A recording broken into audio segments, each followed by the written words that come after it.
Salut tout le monde, je vous fais une petite vidéo rapide, je l'espère. Si c'est trop long, vous pouvez vérifier en barre d'infos le temps qu'elle dure. Pour vous expliquer la différence entre la médecine fonctionnelle et la médecine générale. La médecine générale, c'est une approche où on va traiter les conséquences d'un problème. C'est-à-dire que le patient a des maux, des symptômes particuliers, une douleur particulière, il va chez le médecin l'ausculte, établit un diagnostic et lui prescrit donc un médicament qui est une molécule chimique pour atténuer le symptôme du patient. Alors que la médecine fonctionnelle, c'est une approche différente où c'est qu'on va traiter la cause, c'est-à-dire le problème de base, à sa source. C'est une approche beaucoup plus naturelle parce qu'on va se baser sur la nutrition, la supplémentation, pour combler des carences et régler les problématiques. Je tiens à préciser que je ne suis absolument pas contre les médicaments ni contre la médecine générale. Ça peut être très utile à bien des égards, comme par exemple pour traiter des symptômes violents assez rapidement. Imaginons un gros mal de tête par exemple. Moi qui suis pas souvent malade, je me permets de temps en temps de prendre quand j'ai de grosses montées de fièvre. Au début, je laisse faire la fièvre et puis si je vois que c'est trop insupportable, je prends un médicament qui va faire taire la fièvre. Ça peut être donc efficace à court terme. Par contre, ce qu'il ne faut pas faire, c'est le prendre sur le long terme. Pour vous donner un exemple, un patient peut aller chez le médecin pour des troubles cardiaques, des palpitations. Le médecin va donc lui prescrire un bêta-bloquant pour freiner le cœur. Il peut aller le voir pour des troubles du sommeil, des réveils fréquents la nuit. Le médecin va lui prescrire des somnifères pour l'aider à dormir. Là, on traite la conséquence et donc on va aider le patient à mieux dormir, on va calmer son rythme cardiaque, mais que sur le court terme, ça ne va pas régler le problème de base. Alors qu'avec la médecine fonctionnelle, on va aller voir du côté du magnésium, car parmi les carences en magnésium, il y a les troubles de rythme cardiaque, les palpitations, les troubles du sommeil et les réveils fréquents la nuit, entre autres. Un autre exemple, les migraines. On peut aller voir le médecin parce qu'on a des migraines violentes et importantes qui se répètent souvent. On va voir le médecin. Il va nous prescrire du Doliprane, du paracétamol, n'importe quel type. Ça va marcher sur le court terme. Ça va nous permettre de calmer les symptômes sur le moment. Et encore, pas toujours, mais bon.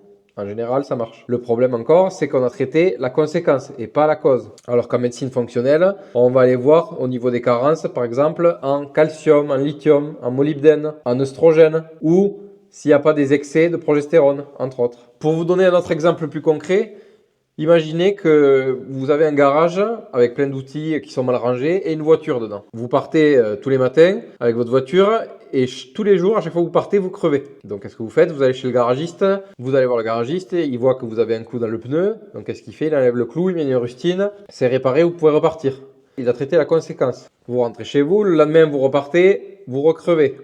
Vous allez revoir le garagiste, il remet une rustine, ça remarche pour le moment, et ainsi de suite. Et chaque fois que vous repartez de chez vous, vous crevez. Le garagiste, lui, il fait son travail. Il vous permet de réparer votre panne sur le moment pour que vous puissiez repartir. Alors qu'avec l'approche de la médecine fonctionnelle, le garagiste se poserait la question de se dire « C'est bizarre, tous les jours, je retrouve exactement le même clou dans le pneu. Le jour 1, jour 2, jour 3, c'était toujours le même clou. Est-ce que vous n'avez pas sur la route ou chez vous une boîte de clous qui a été renversée qui fait que tous les jours, vous roulez sur le même type de clou ?» Et effectivement, le client va rentrer chez lui et se rendre compte que dans son garage, il n'avait pas fait attention, mais il avait renversé une boîte de clous et que tous les jours, il crevait son pneu juste en partant de chez lui.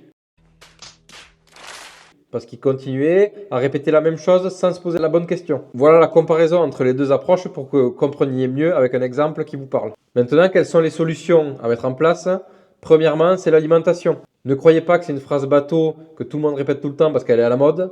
C'est vraiment la base. Essayez de mettre de l'essence dans une voiture qui roule au diesel ou inversement, vous allez voir que vous n'allez pas aller loin. Donc l'alimentation.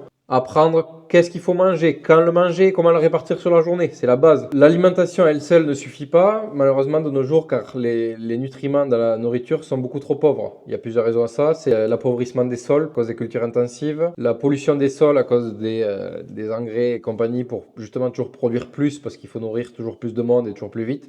Les métaux lourds qui sont en permanence dans l'air, dans l'eau, partout, de plus en plus présents. Il faut prendre l'âge en compte aussi, parce que nous n'avons pas les mêmes besoins selon notre âge, si on est un bébé, si on est à l'âge moyen ou si on est en fin de vie. La grossesse à prendre en compte pour les femmes enceintes.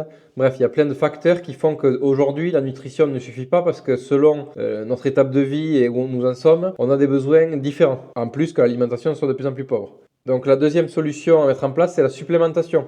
Donc prendre des compléments alimentaires justement pour compenser ces carences qu'il y a dans l'alimentation. Et une fois que ces deux choses-là sont mises en place, déjà on devrait voir notre santé s'améliorer grandement. Et la troisième solution, c'est de prendre un suivi avec un spécialiste de la physiologie interne, de la nutrithérapie ou de la médecine fonctionnelle Il existe des médecins généralistes qui se sont formés à la médecine fonctionnelle et à la nutrithérapie, etc.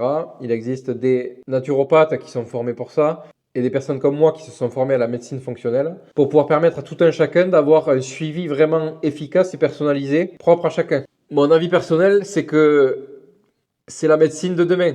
Il faut garder la médecine générale et les spécialistes, les chirurgiens et compagnie. Je dénigre pas du tout ça. Par contre, je pense que la médecine de demain, qui a de l'avenir et qui a une efficacité notable, c'est la médecine fonctionnelle. Parce qu'on va vraiment traiter la cause du problème et on va agir à la source du problème. Et il n'y a pas de meilleurs exemples que des patients qui vont mieux après un suivi. Voilà pourquoi je préconise cette approche, pourquoi je me suis lancé là-dedans et pourquoi il me tarde d'avoir fini ma certification pour pouvoir proposer ce service aux gens et les aider à aller réellement mieux.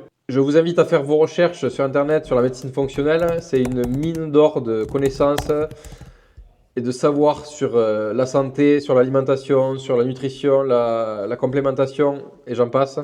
Donc vraiment, allez jeter un œil là-dessus. Le message pourra même passer à vos médecins à travers vous, en fait, parce qu'il y a beaucoup de médecins qui malheureusement, vu qu'ils ont fait énormément d'études, ne vont pas chercher à continuer à se former alors que les connaissances, que ce soit médecine ou autre, évoluent en permanence de jour en jour. Et ce manque de connaissances fait qu'ils prescrivent en permanence toujours la même chose, les mêmes médicaments, sauf que les problèmes ne sont jamais traités. Je ne vous dis pas d'essayer de convaincre votre médecin parce qu'il y en a beaucoup qui sont fermés à cette approche. Mais déjà que vous commenciez par bien vous alimenter et vous complémenter, ça sera déjà énorme. Pour cela, vous pourrez retrouver plus d'infos sur mon site et que je vous mets juste en dessous. Dans la prochaine vidéo, je vous parlerai de l'hypothyroïdie qui est bien plus fréquente qu'on ne le croit. On va parler un peu rapidement des problèmes que rencontrent beaucoup de personnes de nos jours en allant chez le médecin, en se faisant prélever la TSH, qui n'est absolument pas un bon indicateur du fonctionnement de la thyroïde, et qui se font prescrire de la T4, qui est l'hormone inactive de la thyroïde. Alors? C'est de la merde.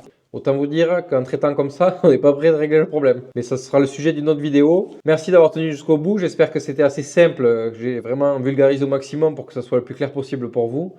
N'hésitez pas à liker cette vidéo, à vous abonner, à repartager. Et je vous dis à bientôt.